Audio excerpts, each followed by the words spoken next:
The Protestant Reformation still survives in the individualism of the free world and in the fundamentalist fervor which has surged through the skepticism of modern times.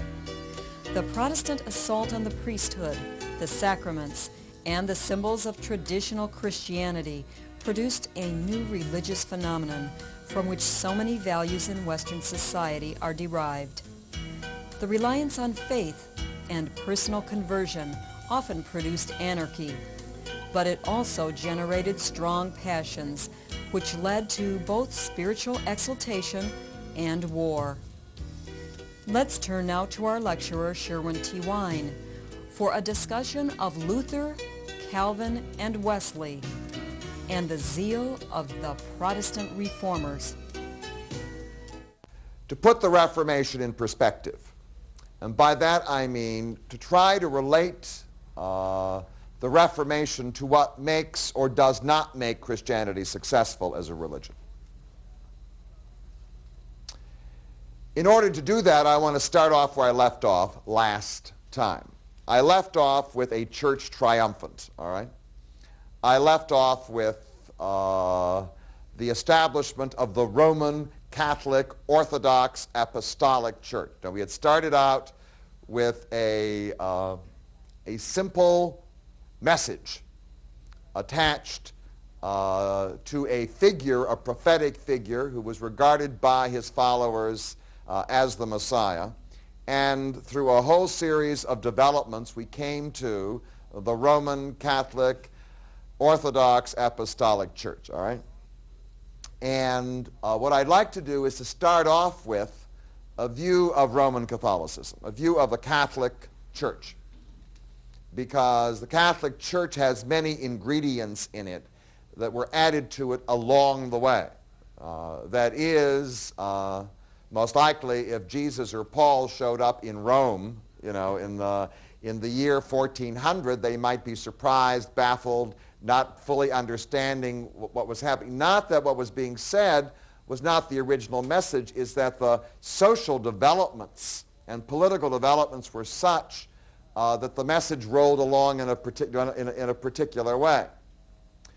First of all, if you want to understand what I would call Catholicism, you have to understand all the elements that went into it. First was what we talked about at the very beginning, the message of Jesus. I mean, that's the basic, fundamental element. And along with that came the revised message of Jesus via Paul, all right? So the two messages, the messages of Jesus and Paul, they certainly are part of the development. Two was something that I'm not sure was planned at the beginning, but certainly emerged, and that was a very, very well-organized and effective clergy, all right?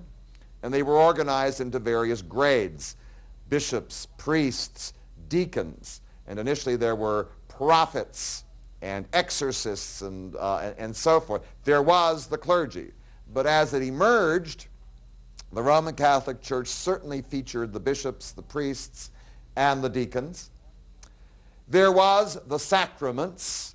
One of the reasons for the success of the Christian church was the development of the Eucharist, the Thanksgiving service which celebrated the resurrection of Jesus as believed in by Christians, in which they were able to partake in the very body and blood of Christ himself, and the other sacraments as well, namely the sacrament of baptism. Now, baptism started out, as we can see from the Bible, among adults. By the time you get to the developed Roman Catholic Church, it's administered very early in life, like at birth. Now, in many religions, this often happens. People come to believe in the supernatural power of a ritual, and they don't want to wait because it leaves you unprotected. Do you understand? So therefore, you can see it with Judaism with circumcision, which among the early Semites was a puberty rite, and then was pushed forward to birth in order to provide maximal protection. So people want to be protected early, not later. So the sacraments, of course, develop and evolve in that way. There was a famous scriptures, which was one of the reasons for the success of Christianity, which included not only the Hebrew scriptures, but now also included the 4 Gospels, the Acts of the Apostles, the special letters or epistles, most of which were sent by Paul to various communities throughout the Christian world, and they were put together in what was called the New Testament, the New Covenant, the new provision for salvation. There was a hierarchy.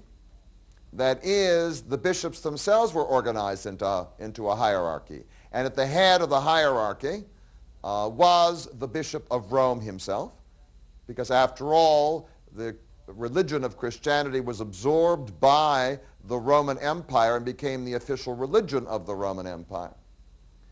There was now something called orthodoxy.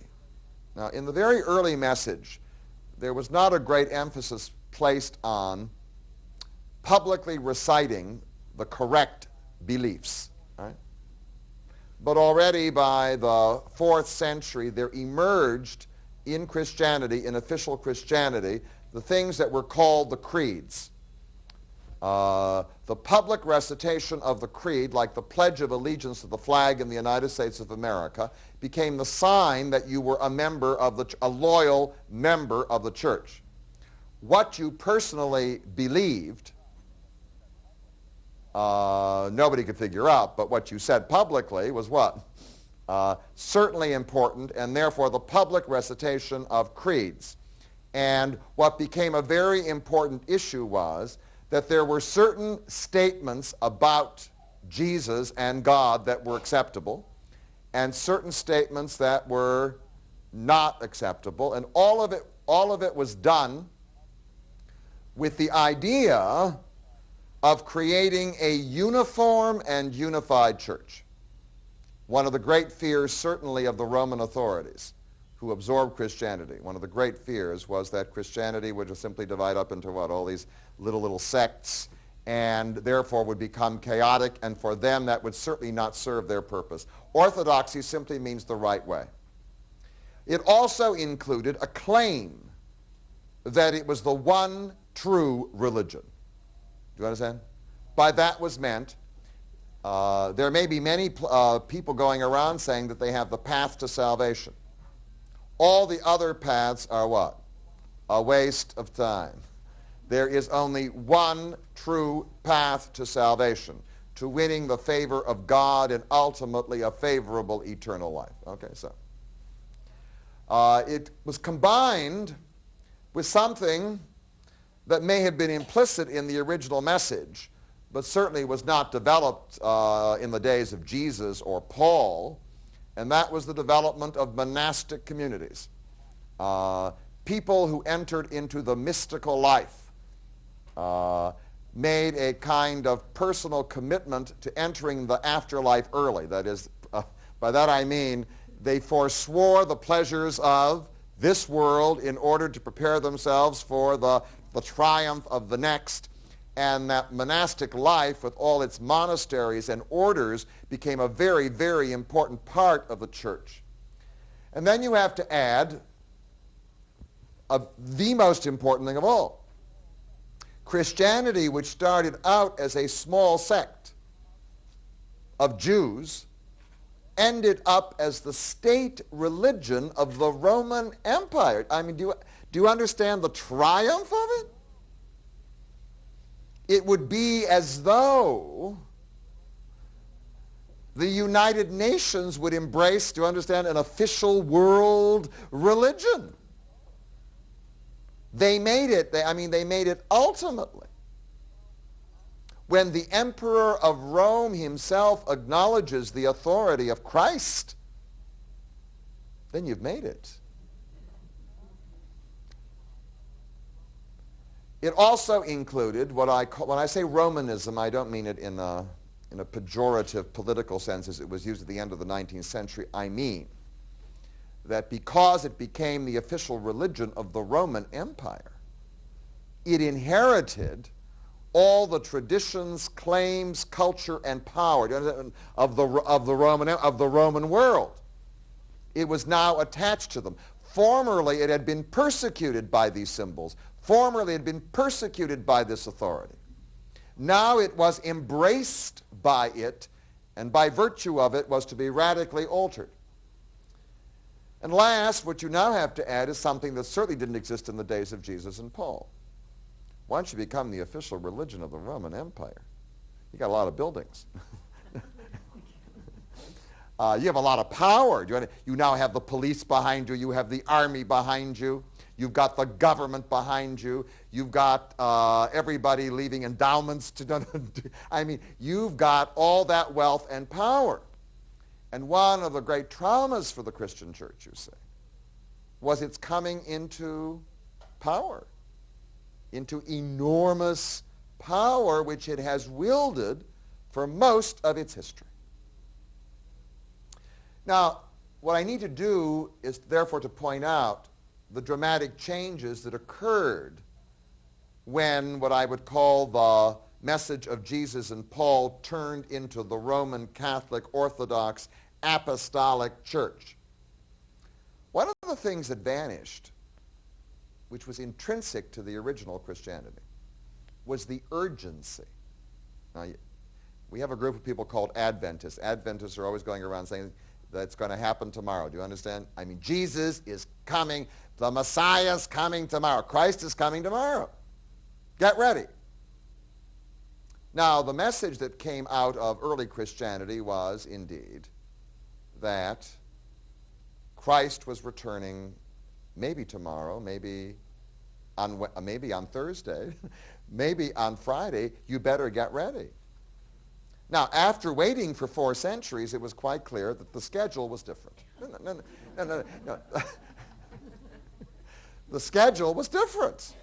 And so one of the big differences now was the absence of urgency. People talked about the second coming of Christ, but who knew? Who knew when it was going to happen? It certainly was going to happen next week or a month from now or 2 months from now. Therefore, that created a problem. You see, the old system was very easy. He's coming tomorrow. When he comes, everything will be overturned. The dead will rise from the graves. They will be judged, you understand. The good will go to heaven. The bad will go to hell. But now, we're waiting indefinitely. What happens to people who die in between while we're waiting for the resurrection? See, before it was going to happen tomorrow, so there was no problem. But now, what's going to happen? There's this big in-between period. Do people simply lie in the grave unconscious, waiting for the resurrection of the dead?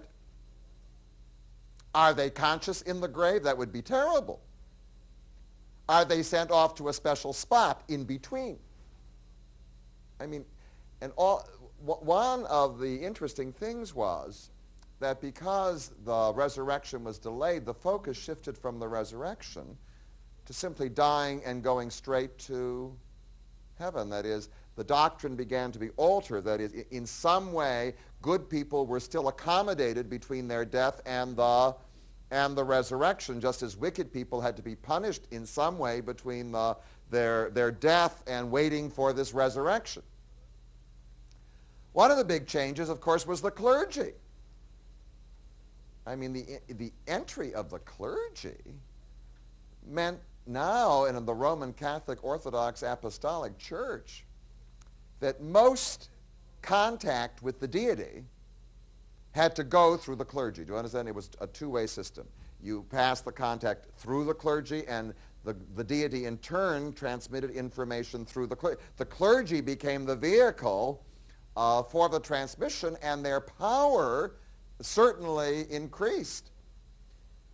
You have creeds that didn't exist before. By the way, having faith is different from mouthing, do you understand, uttering, I believe this, I believe this, I believe this, I believe this, I believe this kind of public statement.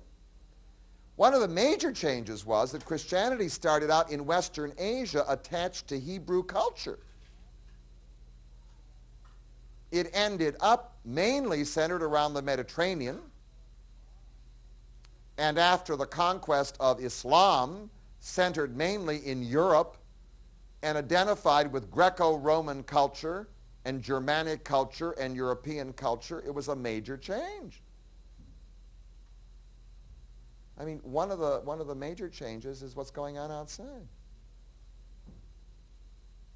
If you read the Bible, you don't read about snow. No, I mean, that is, cultures are also built around weather. When we think about Christmas, what do we think about? I mean, we think about it's cold and it's snowy. And in fact, a lot of the traditions that we attach to Christmas have come out of the experience of European peoples rather than going all the way back to the days of Jesus. One of the big changes, of course, was the emergence of this bureaucracy.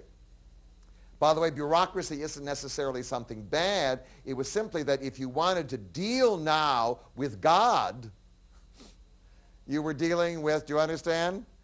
Bureaucrat 1 and bureaucrat 2 and bureaucrat 3 and bureaucrat 4 in order to get what you wanted done. One of the big changes was ritual. They're now developed over the years within the framework of the church a whole series of rituals which people did when they got up in the morning, when they went to church, when they died, whatever it be. There were now all these rituals. Let me just... And one of the most significant differences between the old and the new was the issue of power. And I think that's so important. That is, the whole message of Jesus initially seemed to be directed in particular to the poor and underprivileged. Now, how did the message apply to the emperor of Rome and to his cabinet? I mean, you're now talking about an entirely different kind of situation. These people were not oppressed and they were not persecuted, and you could say to them, well, you're sinners, but you're now talking about an entirely different group of people. What does it mean, blessed are the meek? What does that mean to the Roman emperor? All right. In fact, if he's too meek, he won't be emperor for very, very long. And last and crucial, when an organization is down and out and struggling for recognition, then obviously the people who join it are the people who believe in it. Once the organization becomes successful and everybody has to join it, who joins it? Everybody joins it, right? I mean, everybody had to join the Christian church because no other religion was considered to be legal. So now everybody joins it. The people who join it are what? Believers, and a lot of people who just sit there mouthing the creeds and what? They don't believe. But everybody's got to belong. If you get up and say, I don't want to join, you get killed. So now the institution is filled with all kinds of people who wouldn't have chosen to join it initially, but who are members of it simply because what? Either they're born into it or they have no other alternative. And therefore the institution comes to be filled with what I call opportunists. Opportunists aren't conscious opportunists. They simply find themselves in an institution. They might prefer another one, but this is the only one what? Available, and this is where it is, and Christianity now embraces everybody. That's the law. So now your church contains cynics, skeptics, right? People who make jokes about what's going, I mean, the whole thing. The institution now embraces all these people because it requires these people to belong. Well, the Roman Catholic Church, Catholic Orthodox Apostolic Church, developed a whole series of problems which afflicted it during the course of its power. It achieved power, and that's where we left it. First, there was a dispute between the Catholic Orthodox Christians of the West and those of the East. And by the 11th century, they had split in two. The East referred to itself as the Eastern Orthodox. Its center was Constantinople. The West referred to itself as Roman Catholic. Its center was Rome. The disputes between them actually were quite minor, except the real dispute was over who was going to control the empire and the church. Was it going to be the Greeks in the East or the Latins in the West? They could never resolve it, and it ultimately split in two, and the church remains split in two. That is, the Catholic Orthodox Apostolic Church remains split into its eastern branches and its western branches.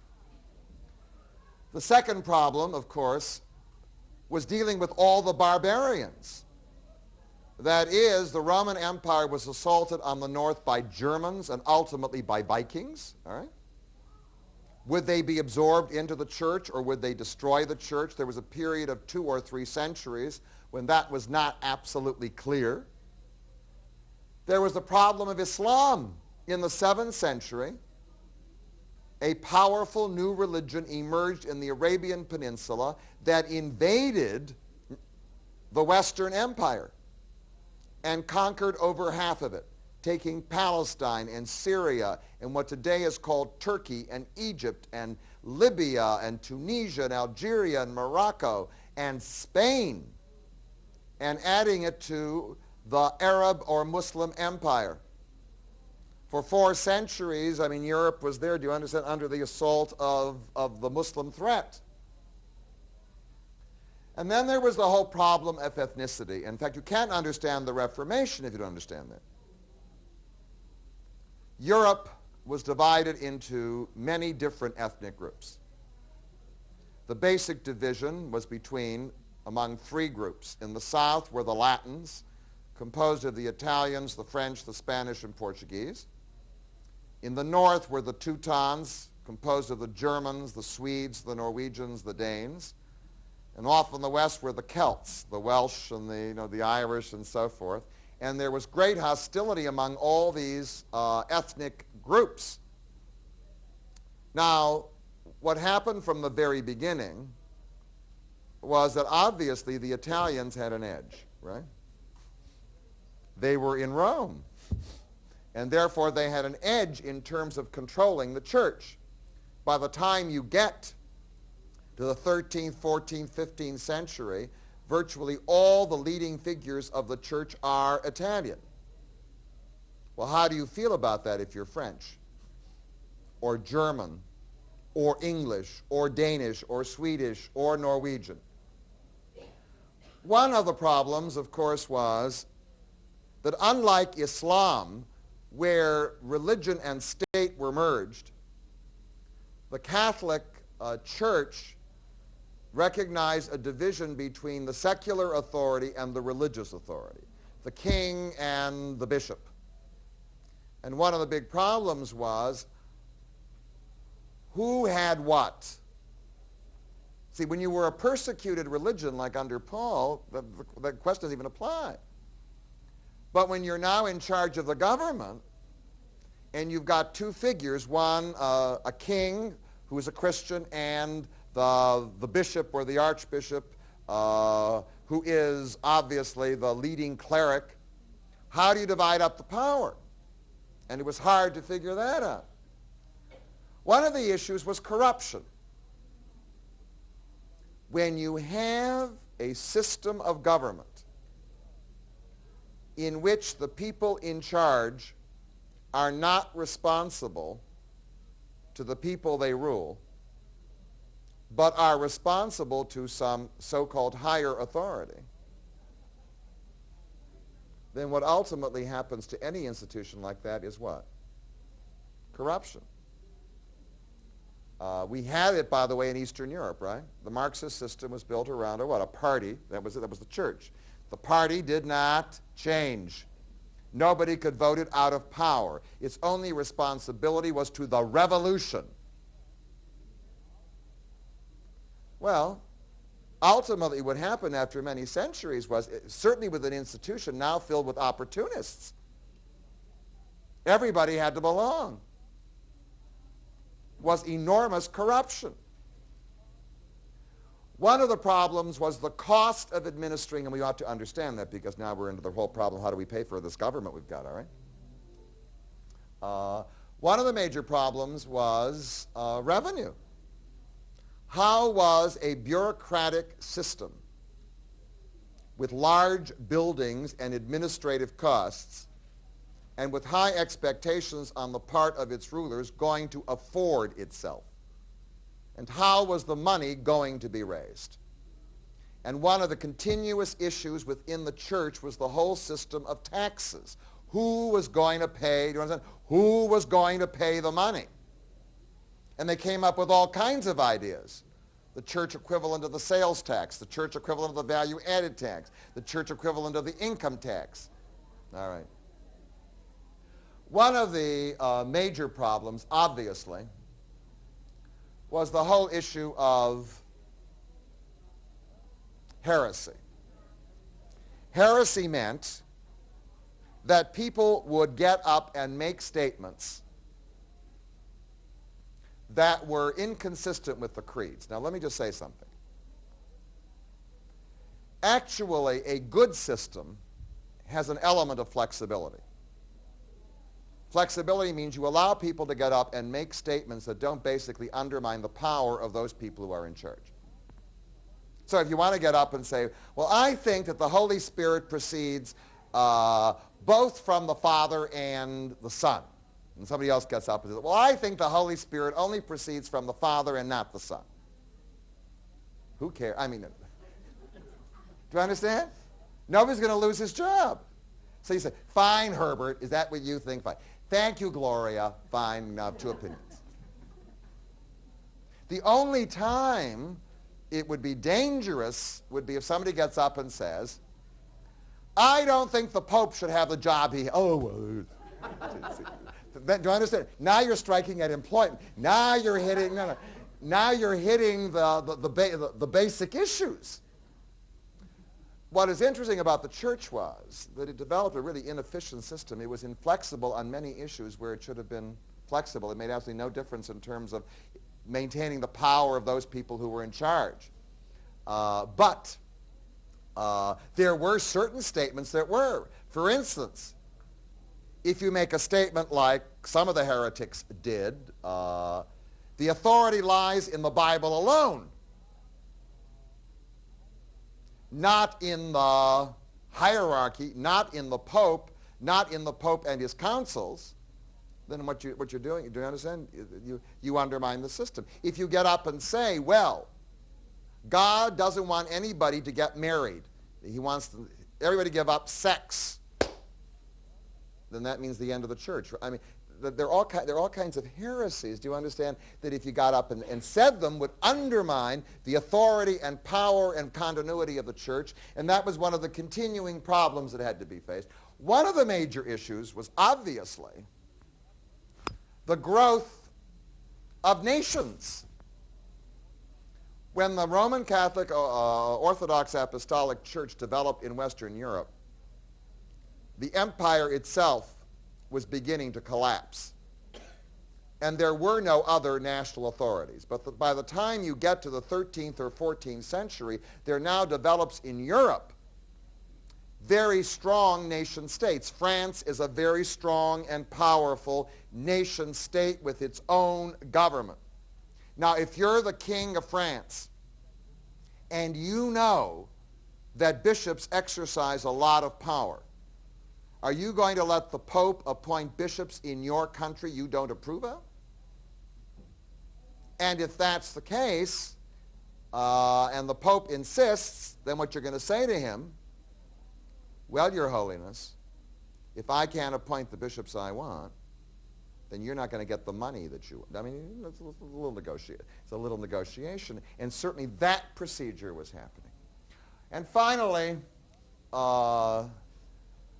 one of the major problems was that as Europe became more affluent by the middle of the Middle Ages, it developed a bourgeoisie, a middle class, who now began to vie for power with both the feudal landlords and the church itself. And that produced what I call the phenomenon of the Renaissance. And the Renaissance produced a whole new set of ideas. It was the prelude to the age of science, which to some degree were in contradiction to the statements about the world and the universe that were to be found in the Christian tradition. But underneath it all lay a very, very big issue. The issue has to do with the nature of religion. That is religion something handed down to me? Do you understand? Am I down here? God is up here. And he has a whole set of intermediaries who then communicate with me about what I should do. So my experience of God is an experience at a distance. Or is religion a direct, passionate, personal experience in which God speaks directly to me? Do you understand? Enters my very being, and I have contact with him. Well, in the days of Jesus, obviously what? It was very personal and passionate. But by the time you got to the 13th or 14th century, and Christianity had been combined with the administrative apparatus of the Roman Empire, that personal character suddenly what? I mean, for many, many people, absolutely vanished. And in fact, it was dangerous. Because if I talk directly to God, and the bishop says, you know, Sherwin, you shouldn't eat meat on Friday. And I say, well, you know what? I just spoke to God this morning. And he said it's all right.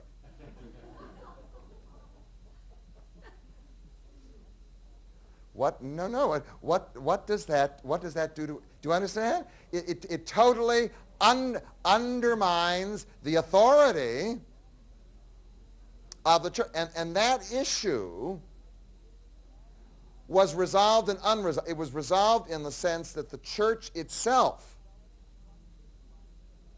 developed a structure whereby it said to people, you don't have the right to make decisions on your own. You can't communicate with God directly. God speaks through the what? The authority of the church. Otherwise, there would be chaos. And every organization fears chaos. All right, that brings us now, of course, to the Reformation. The Reformation was an assault on this institution.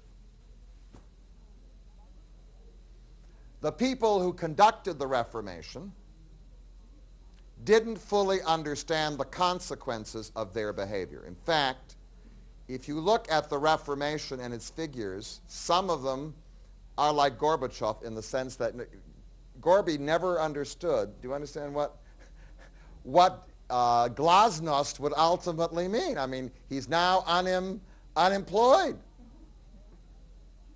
And I'm not sure that all the figures of the Reformation fully understood the implications of what they did or what was going to happen. The immediate provocations of the Reformation flowed from the very nature of the church that I described. One was the rise, certainly at the end of the 15th century and the beginning of the 16th century, of German nationalism, with a new and profound attachment to the use of the German language. Two, the almost complete monopoly of high church offices by Italians, deeply resented by the people of Northern Europe. And three, a very dramatic example of the pervasive corruption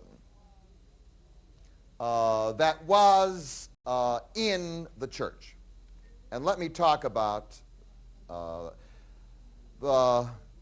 church had tried and attempted to deal with the internal corruption from time to time. I mean, the one thing that they could have done which was to have an election. No, they didn't do. All right, which was say, all right, out with this administration, in with a new one. All right, didn't do that. One, they did seek sometimes to provide inspiring new programs for people to engage in. One of these programs was obviously the Crusades. Second, they did call church councils to discuss corruption. The most famous one was in 1415, the Council of Constance, which basically failed. They did try to hold things together sometimes by the establishment of inquisitions. The inquisitions were primarily to investigate apostasy, but also on occasion investigated what we would call corruption within the church. They did support the organization of new orders like the Franciscans and Dominicans, the purpose of which was indeed to bring new life, new blood, and new purity to the church. But on the whole, they didn't succeed, and the dramatic nature of the corruption was something called the sale of indulgences. All right, we don't have to dwell on it. That's just the provocation. The Pope Leo in Rome, was building a big building. It's called St. Peter's. He needed money. And therefore, what he authorized was something that had been authorized before, which was the sale of indulgences. By the purchase of money, you could reduce the sentences of your relatives, do you understand? In a place called purgatory, which was a kind of antechamber or way up, hopefully, to heaven, all right? And so there was a man called Tetzel that was sent throughout Germany in order to raise the money. And he came to a place called Wittenberg, which is on the Elbe River. And in that city was the University of Wittenberg. And at the University of Wittenberg, there was a teacher who belonged to the Augustinian friars, whose name was Martin Luther. The year was 1517. He was born in 1483. He was now 34 years old. And he responded by issuing his famous theses, which were pinned to the door of the church at Wittenberg. Now, who was this Martin Luther? Well, Martin Luther's personality comes through his writings very, very well. He was of peasant stock. He was born in a place called Eisleben. His family, going way, way back, were peasant people. He was built like a peasant. Do you understand? He was like stocky and strong. He was very, very short-tempered. He tended to be very, very passionate.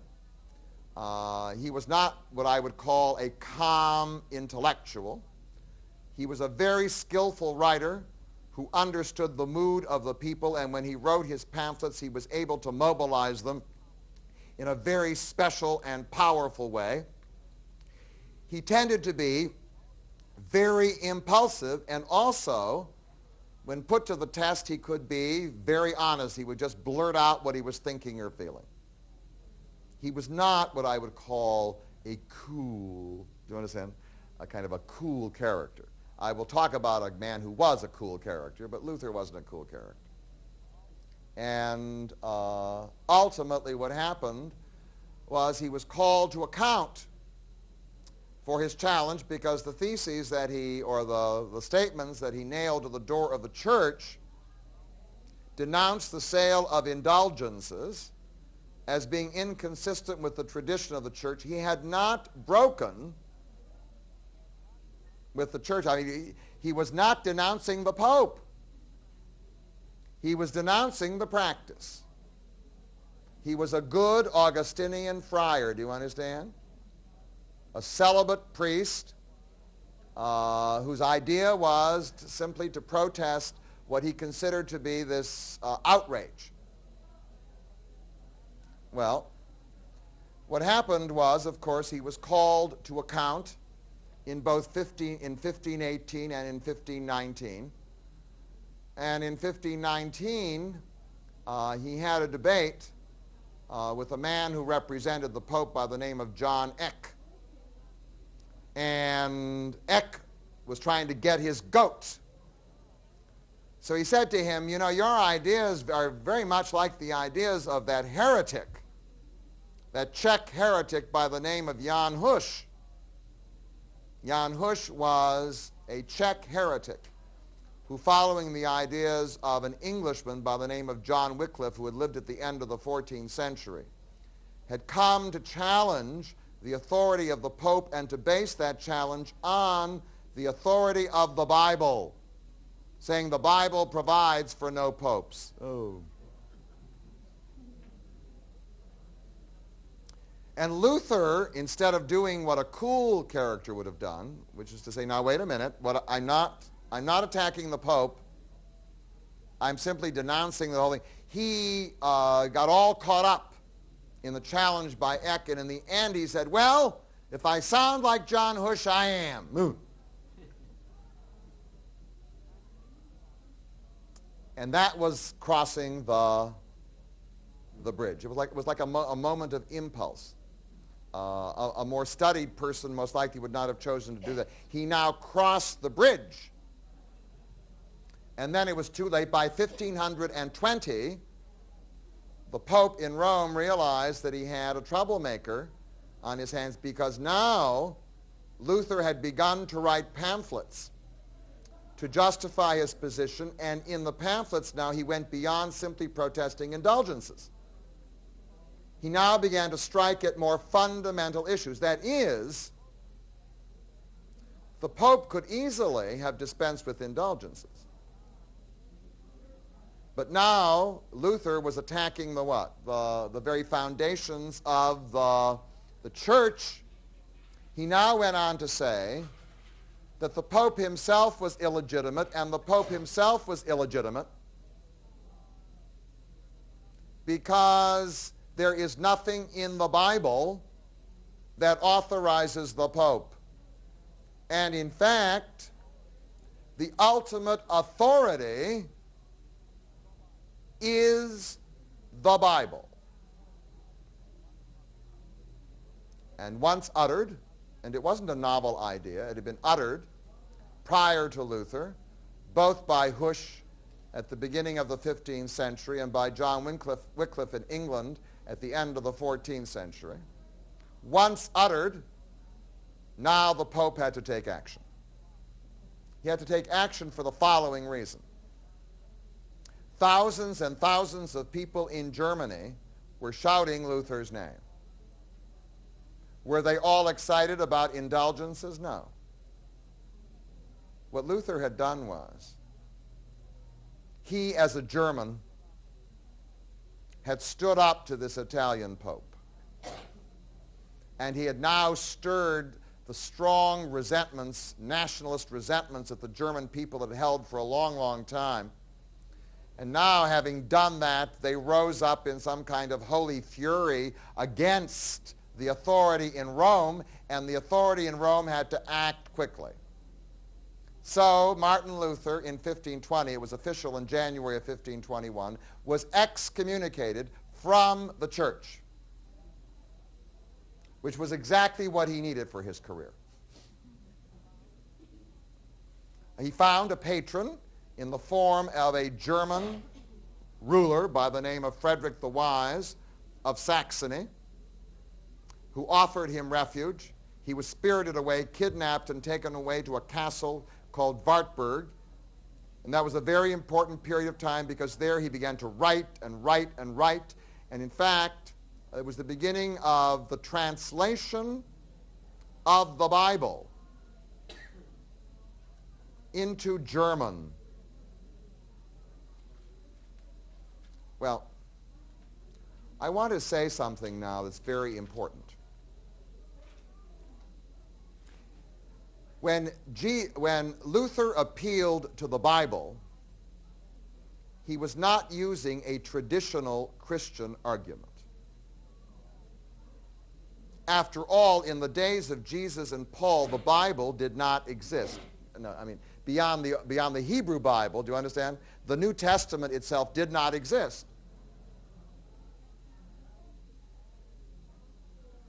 And more than that, the New Testament itself had been put together by the church.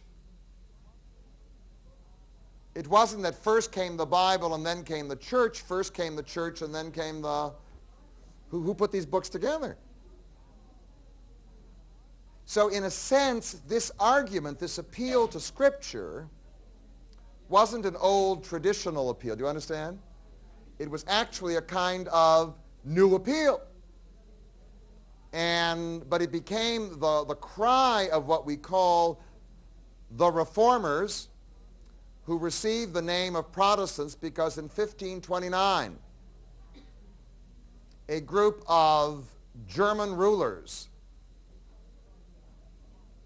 at a place called Speyer along the Rhine, where the German emperor himself was seated, and the emperor was the defender of Catholicism, offered protest to what was happening, and they were called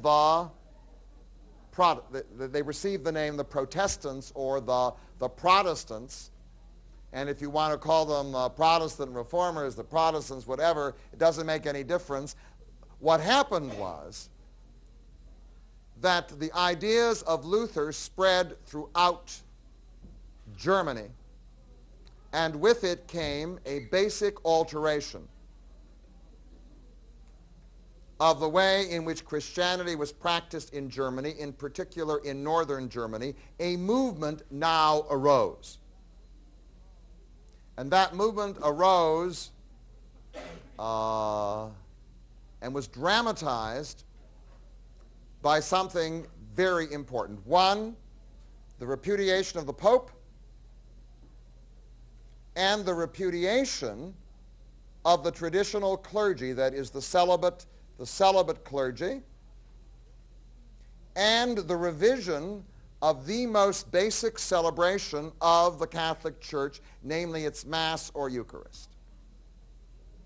Ultimately, the ideas of Luther spread beyond Germany and reached other people. In the 1520s, at the time that Luther was formulating his ideas, a man in Zurich by the name of Zwingli also challenged the authority of the Pope and claimed the authority of the Bible and totally and radically altered the basic service of the church. And he was followed a decade later. He himself was killed in 1531 in a battle. He was followed later by a man who was invited to come to Geneva, a city that now decided to join the Reformation. He was a Frenchman by the name of Jean Calvin. His Latin name, Calvinus, gave us Calvin, who was born in Noyon in France, was trained at the University of Paris in theology and in law, and who then, embracing some of the ideas of Luther, fled France, came to Geneva, invited to Geneva, and was invited to be the teacher of Scripture there. Having come around 1537, he stayed for the rest of his life, a period of almost 30 years. And in that period of time, radically altered the religious formats of Geneva. And simultaneously, in England, a radical change occurred in the church led by three figures. A man by the name of Henry Tudor, who was a king looking to divorce his wife, assisted by a man who became his chancellor, Thomas Cromwell, and assisted by another man called Cranmer, who in 1532 was made the Archbishop of Canterbury, and who provided what we would call a kind of intellectual foundation for the development of the English Reformation. Now, what I want to do is somehow or other focus on the issues, because the Reformation is so complicated. Unless we focus on the issues, it will be very hard to understand what changes were made. All right. First, let me talk about the issues where people like Luther and Calvin and Cranmer, who basically were the founders of the Lutheran churches, and out of Calvin came the Reformed churches, either Dutch Reform or Swiss Reform or Presbyterian. And out of Cranmer came the Anglican Church, the Episcopalians, and ultimately from the Episcopalians emerged the Congregationalists and the Methodists, I mean, all these people. What did they agree on? Well, first, they agreed that the authority, Christian authority, lay in a document called the Bible, all right?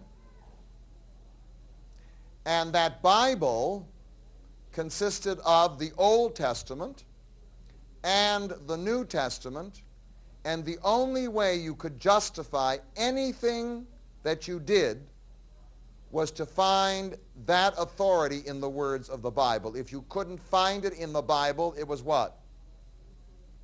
It was not authorized. Now, Luther was more liberal. If it wasn't forbidden by the Bible, it was okay. And Calvin was stricter, and he said, if you what? If it isn't there, do you understand? If you can't find it there, then obviously it's not justified. The second had to do with the Pope. All of them agreed that the structure that had emerged with the merging of the Christian church with the Roman Empire and the placing of the Bishop of Rome at the head of the church, that system was now not kosher. Do you understand? It was illegal. Out with it. They all agreed with that. The third thing that they agreed on was, generally, that it was all right to follow the Roman Catholic custom of baptizing infants, even though, quite frankly, it was quite clear that in terms of the New Testament, the practice was to baptize people who were adults. But they also agreed that something radically different had to be done with the major service of the church, which was the communion or the Eucharist or the Mass. They were all agreed that something had to be done with regard to that. And they were all agreed that if you had ministers or priests, they did not have to be celibate. And last, they all expressed a great fondness for St. Paul. That is, they revived one of the themes of Paul, which certainly was emphasized in one of the church fathers whose name was Augustine.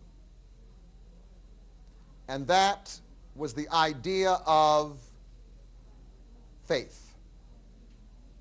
Now, let me focus on something very important. If you are an established institution requiring everybody to join,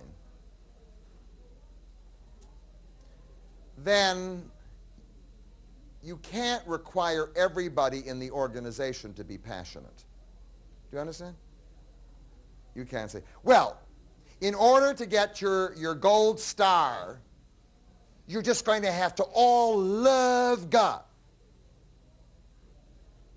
Because if you do that, do you understand, you're now making a demand you can't make. So what ultimately established organizations do especially if everybody's required to join them, is you say to people, look, there are 8 things you got to do on Friday, 9 things you got to do on Saturday, 12 things you got to do. Do you understand? These are the things you got to do. You're enthusiastic, you're not enthusiastic, whatever else it is, that's what you got to do, right?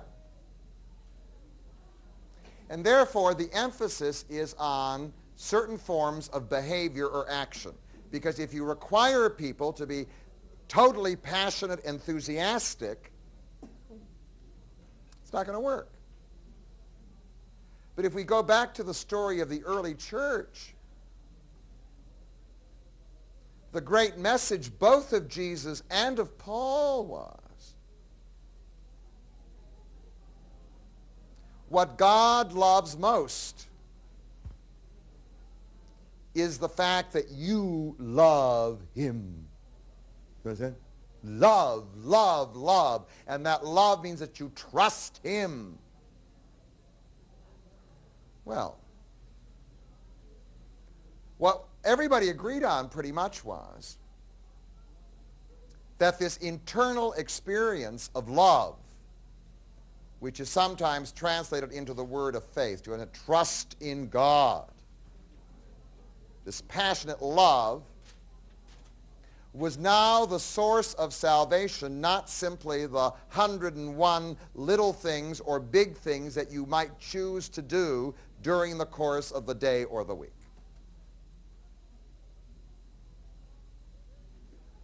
Now, where did they disagree? And that's very important, because if they all agreed, we would have one single Protestant church today, the way we have one single, right, Roman Catholic. They disagreed, first of all, on the clergy. Okay. You don't like celibate priests. Okay. Let's get rid of all priests.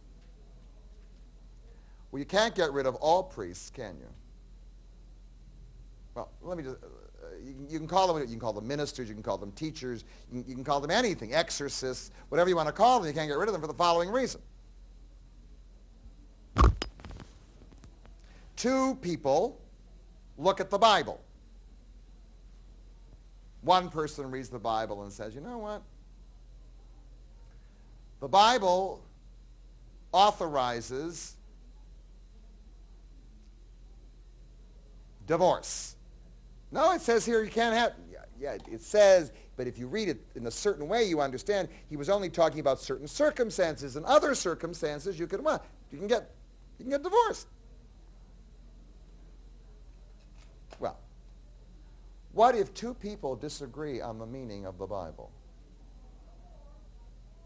But let's make it more fundamental. What if one person says, I look at the Bible and Jesus did this thing with the bread and the wine, but he didn't really want to institute anything, really permanent. Which means the end of the what? The Eucharist. No. You see, having the Bible alone as the authority, the Bible can't be the authority.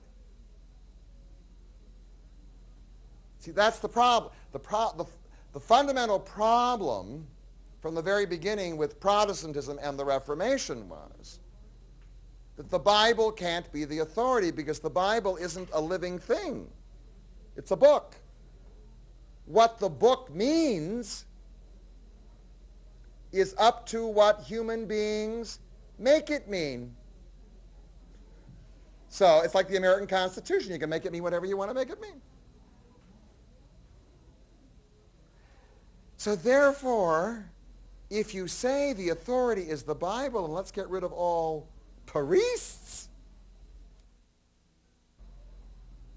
then you have absolute, total, complete chaos. And that was very clear from the very beginning. It's one thing to knock the priests, but if the alternative is the Bible, who is interpreting this book correctly? So you now have to set up a group of people who are responsible for interpreting the book correctly. The correct interpretation as opposed to the what?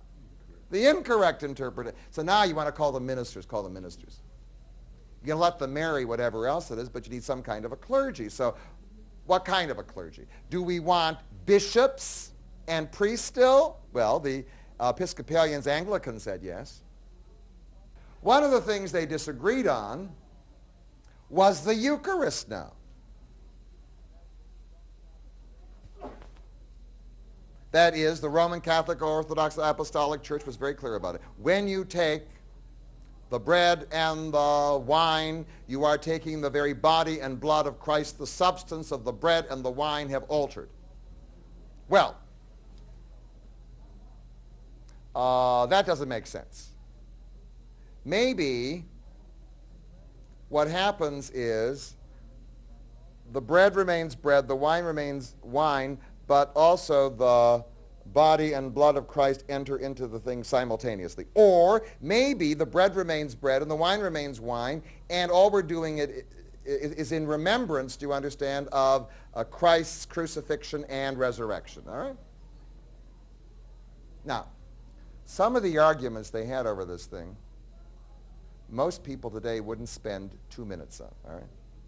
But they were important. They seemed to be important arguments to the people who were there, and they were disagreeing about. One of the big issues was, what about statues and imagery? See, one of the things that the Protestant reformers did was they made appeal to the Old Testament. And in the Old Testament there was a prohibition against what? They were appealing to the Bible. And in the Bible it says don't have any what? Don't have any images. So now many of them were saying what we need to do is to get rid of what? One of the important things that we need to recognize in terms of the issue is, what about images? And many of the early reformers said, well, it's against the Bible, so what we need to do is to smash, do you understand? Smash the statues, smash the images, smash the stained glass, whatever it be. And others said, no. Like the Lutherans, for instance, were perfectly willing to leave a lot of the splendor of the Catholic Church, while the people that came out of Calvin and wanted to destroy it. And in fact, a lot of the artwork, if you will, of the Middle Ages, the great artwork was destroyed in the process of this assault. Now, one of the major arguments had to do with lifestyle. And it's very important because it had to do with the image of the true Christian. If you believe, it has to do with the image of the true Christian, and that image is related to how you view appropriate repentance. If you view appropriate repentance as the denial of worldly pleasure, all right, then you develop what's considered to be an ascetic lifestyle. And what happened in part of the Protestant tradition was the development of what we call the Puritan tradition. The Puritan tradition said that in order for your faith to be appropriately manifest, it must be manifest in the denial, the active denial of attachment to things that are materially pleasurable. And so it was anti-sex, right? It was anti what we would call the accumulation of material things, although interestingly enough, since these people then turned to work, they then became very, very successful and very, very rich in the process, but it was ironic in terms of their own commitment. And last, one of the arguments among the Protestant reformers had to do with justification. That is, how do you get to heaven? By the time the Roman Catholic Apostolic Orthodox Church had been established, it was very clear that it was possible to get there through good deeds. But the Protestant reformers, while agreeing that faith was necessary, didn't all agree on whether faith alone would get you there. In fact, one of the big disputes that arose among the Protestant reformers, and still remains, has to do with the nature of God. Did God, angry at human beings, because we're all sinners anyway, and no matter what we do, we cannot justify salvation, did he, because he is omnipotent and omniscient, did he in the beginning choose those people who would be saved and those people who would be damned? That's called predestination. And if that's the case, does that mean that there is nothing that I can personally choose to do that will guarantee me salvation? Because if God chooses to save me, he will fill my soul with grace, do you understand, so that I will see the truth. And if he has chosen not to save me, he will not fill my soul with grace, and I will not be able to see the truth or the path to salvation. And the argument of predestination was a big argument. There are many, many Protestant arguments. The main thing that happened by virtue of the Protestant Reformation is the major assault on the church itself. And what I want to do now is to point out that the assault had a much more fundamental threat from which the Protestant Reformation pulled back. And let me talk about the major threat. There arose a group of people in Germany called the Anabaptists. Not only were they given to adult baptism, they were given to another idea. And that idea was the idea that certainly pervades the Pentecostal churches today. That idea is that it is possible for the ordinary human being to talk to God. Do you understand? To talk to God. Well, if I can talk to God, then I don't need the minister, right? And I don't need the church institution. I don't need it at all. In fact, the thing that I need in life is the opportunity to be inspired by the Spirit of God who speaks to me directly. And that Spirit will either give me new information or will be the source of interpreting the Bible for me.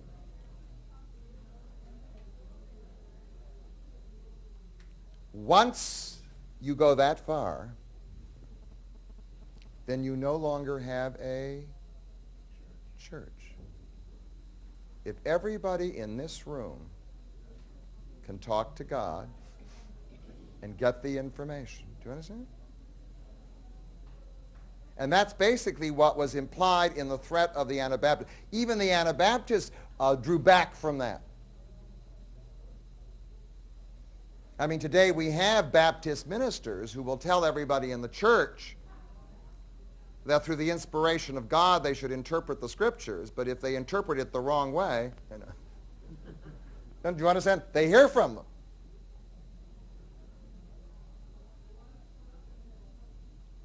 See, once you start the assault on the central authority, where do you stop? Because the Bible isn't the stop, because once you have the Bible, the person says, well, what does it mean? And then you say, well, I know what it means. God told me this morning what it means.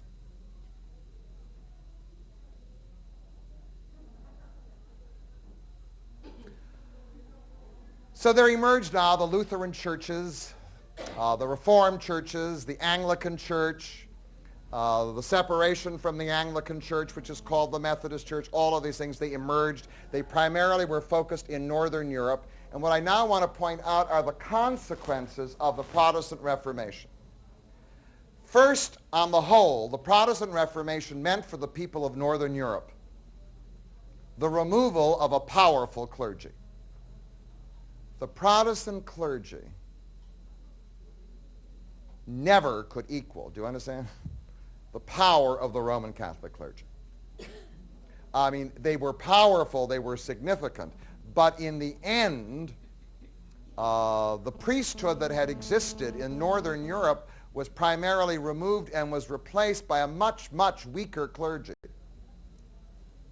Two was the de-ritualization of much of Northern European life. People in Italy and Spain and Portugal had hosts of rituals. The general theme of the Protestant Reformation, you always see it.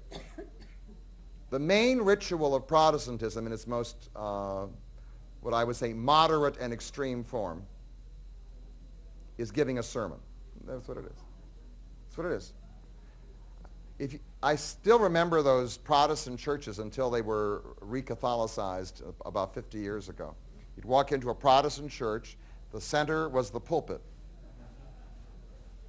And the Word of God, which was Scripture, was there, and the place was bare. Do you understand? There was nothing on the walls, and many of them. Certainly if you're talking about something coming out of the Calvinist tradition. And the preacher got up there, and the main ritual, you had a few informal prayers. The main thing was the sermon. And that was the main ritual of Protestantism. It was the delivery of a sermon which supposedly was based on the text of the Bible. So all the 101 rituals that were part of what we would call Catholic Christianity now disappeared. One of the consequences of the Reformation was that once you destroyed the power of the Roman Catholic Church, you gave power to the national governments, do you understand, that confiscated all the wealth of the church. Look at England. In 1534, by the Act of Supremacy, Henry VIII was declared the head of the Church of England. And not only that, he then proceeded to take away all the wealth of the monasteries and convents, most of which ended up either in his hands or in the hands of his friends. And wealth is power. And that happened all over Northern Europe. One of the consequences, of course, were terrible wars. For 2 centuries, Protestants and Catholics fought each other. In Germany, the war from 1618 to 1648, the 30 Years' War, ended up with the destruction of almost 1/3 of the entire German people. 5 was that the Protestant Reformation motivated the Catholic Church to have its own counter-reformation, which was expressed in the Council of Trent, which met from 1545 to 1564. By the way, they couldn't figure out where to hold it. They didn't want to hold it in central Italy because that would offend the Germans, and they didn't want to hold it in Germany, that would offend so you know where Trent is? You take the train going over the Alps. I mean, that's where Trent is. And they met there. And what happened was rather interesting.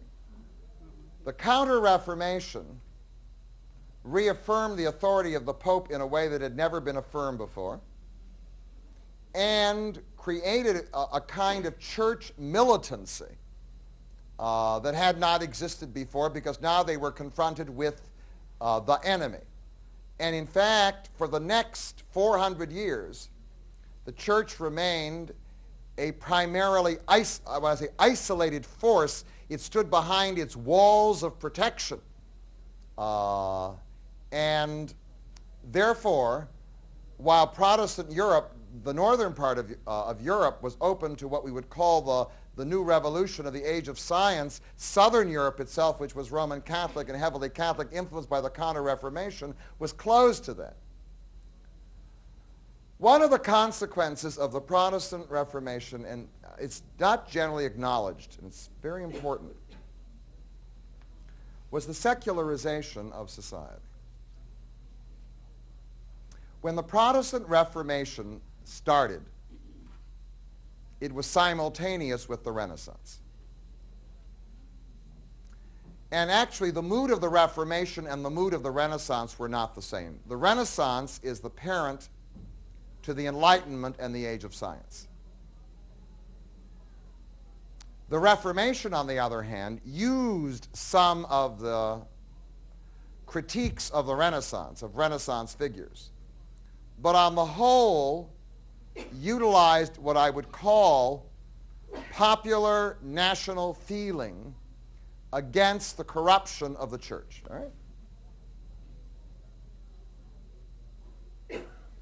Now, the Protestant Reformation was fueled by very, very intense religious feelings. But these feelings could never be adequately institutionalized because the Protestant Reformation led to the destruction of the one institution that gave the church power, and that was the priesthood. And once that was removed, it was very, very clear that the major power in the society belonged to the secular authorities. Do you understand? At one time there were what? There were the bishops and there were the what? The kings. In Northern Europe, the religious authorities began to fade away in terms of their power, and the power that remained was the secular authority. So by the time you get to the 18th century in England, the state is very powerful. The church, on the other hand, has what? Is a declining power. If I were to go to Denmark or Sweden or Norway, it is true there was what I would call religious fanaticism. But there was no institution that embodied, if you will, the Christian presence in the way that the thousands and thousands of monks and nuns and priests in the Catholic world did. And as a result, another force entered into Northern Europe that did not easily enter into Southern Europe. Once you undermined the authority of the old priesthood, and therefore opened the society to the authority of secular people, then Northern Europe was now open to an economic experiment that was not possible in Southern Europe. It's called capitalism. And simultaneous with the most intense Protestant faith, which denounced the evils of the world and the evils of pleasure, all of it, came the evolution and development of capitalism. And the evolution and development of capitalism was simultaneous with the Protestant Reformation. It occurred in the Protestant world. And capitalism is built not on anti-pleasure. It's built on saving initially, right? But in the long run, its development is built on what? People enjoying the things of this world and buying the things of this world.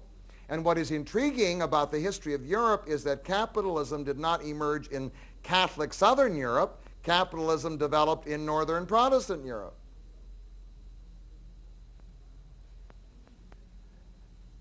What I find so intriguing about Christian history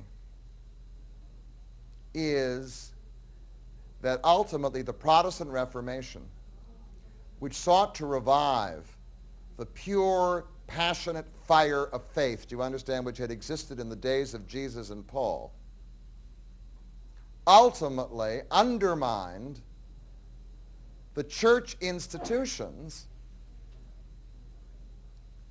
which would have provided some kind of wall, do you understand, for this faith. And once those church institutions collapsed, there was nothing to stand in the way of other forces, the age of science and capitalism, moving in to take over. And once they did, the Protestant world made a very easy jump. They made a jump from, the chaos of Protestantism to the wonders of the capitalist world. Now, one of the things that the capitalism does, it undermines old political authorities. And one of the things it brought in with it was something called democracy. And once you get democracy, then what happens is you don't have, the old church structure cannot be sustained. And once you get democracy, it's hard to maintain any kind of church discipline because in the end, every person's opinion is just as good as anybody else's. And therefore, the discipline of the church itself goes. What is interesting was, when Protestantism began, the Catholic Church responded with the Counter-Reformation. Once Protestant went through the stages of what I would call the Enlightenment and capitalism, the church was influenced again. 1962. It's Vatican Council II. Vatican Council II is the Protestantization of the Catholic Church. Ever since then, Catholics go around talking about the Bible. The authority of the Bible. Let's read from the Bible. Let's turn to the Bible. Suddenly the Bible's there. But then, who is to interpret the Bible? Well, 100 years ago, Catholics were very clear about that. It was the Pope. And if you look at Catholics today, it's entirely different. Now Catholics will say, well, I have to interpret everything through the light of my own conscience. What does that do for church authority? Do you understand what that does for church authority? It absolutely undermines it, individualizes it. It may be, by the way, a terrific idea, but in terms of institutions, it's, what does it mean? Which now brings me to my conclusion. We started out with Jesus and Paul, right? And a message. That was followed by this message being attached to this humongous empire, okay? Which did give a kind of institutional stability, all right, to this whole thing. And then came the Protestant Reformation, using some of the fervor, if you will, from this earlier period, right? Assaulting this humongous institution and trying to replace it, in a sense, but being unable to recreate a substitute set of institutions, actually decaying into 101 different sects, and thereby opening the society to the influences of new forces that came out of the age of science and capitalism, which radically transformed Protestantism and then transformed Catholicism. So now in 1991, on the edge of 1992, this Christian world, take the story of Christianity, is in an interesting place. You can divide it into two groups. On one side are those people who have been deeply influenced by what I call the effects of the Protestant Reformation and its what I would call liberal and secularizing force, right? Through the, capitalism, the age of science, whatever went along with it. And that applies both to Methodists, Presbyterians, Episcopalians, and most Catholics in America now. I call that liberal Christianity. What is liberal Christianity? Liberal Christianity says, a la capitalism in the age of science, the message of Jesus and Paul for me is a message about this world, about love in this world. Okay? And how I express that love is primarily through my conscience, which is what? The way I communicate with God. Now, on the other side are the forces of what I call the forces of the Christian message. And I call that the message of Jesus and Paul. It's the message that says we live in a terrible time, and in fact there's an opportunity for us to be saved from an ultimate destruction. The judgment day is coming. We sometimes call this force fundamentalism. Do you understand?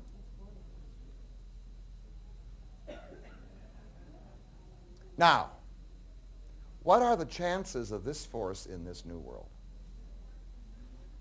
And this is the ironic ending to my story. You see, in the modern world, where people are no longer attached to what I call undemocratic institutions, and where people like to feel somehow or other that whatever is being done does not offend their sense of personal dignity and power, the best message is a message that doesn't attach you to a large, overwhelming, overpowering, humongous institution. It's one that comes to you and says, you know what?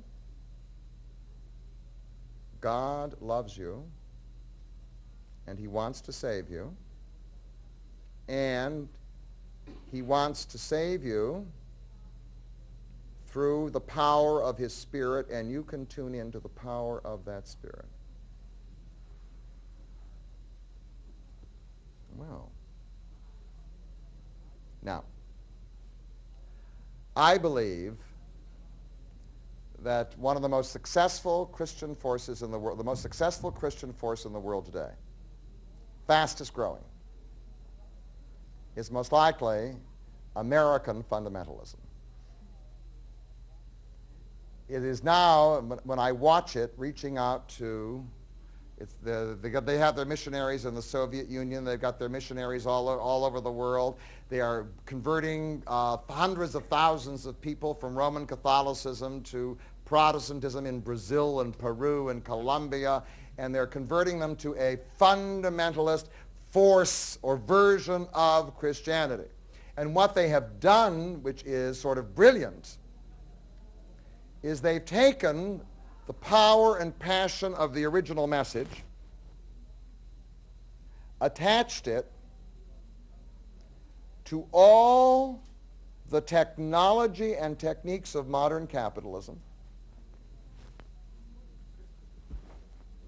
and put it into a successful package. Liberal Christianity, whether Protestant or Catholic, do you understand, moves on in its own slow way. In the end, the message is very clear. If in the end there is no afterlife that I have to be very concerned with, and there is no judgment day, and the main message of Christianity is how I deal with my neighbor here and now, and the best way for me to get the information is through my conscience, then who needs the church?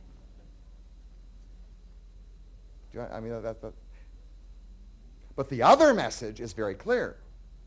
If, on the other hand, there is a judgment day, do you understand? And there is an afterlife, and I have to get ready for it, and indeed I am a sinner and I need grace, and I can feel the power of God within myself, then I need to join together, do you understand, with all these other people to what? To spread the word before it's too late, before everybody's lost.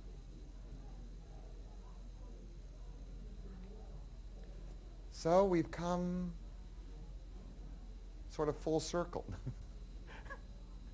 We started with what? The passion. Got to the organization. The organization itself is what? beginning to, it's going to be there for a long time, but it's not going to be as strong. And now we're getting back to the what? The passion. My feeling is that Christianity began most successfully with what I call free enterprise missionary activity.